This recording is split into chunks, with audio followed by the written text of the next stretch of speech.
Hey guys, welcome to Tech Team channel. Hope you guys enjoying your days.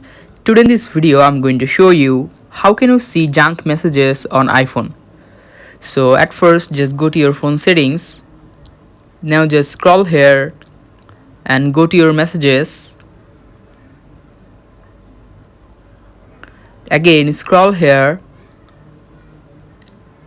and here you can see in the message filtering option filter unknown senders.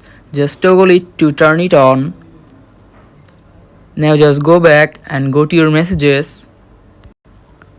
Now in the message option click the top left filters.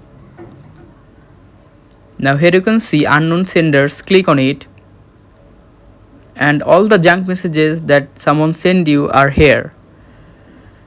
So guys, that's how you can see junk messages on iPhone. Hope you find this video helpful. If you find this video helpful then give a thumbs up and don't forget to subscribe the channel. Thank you very much for watching the video.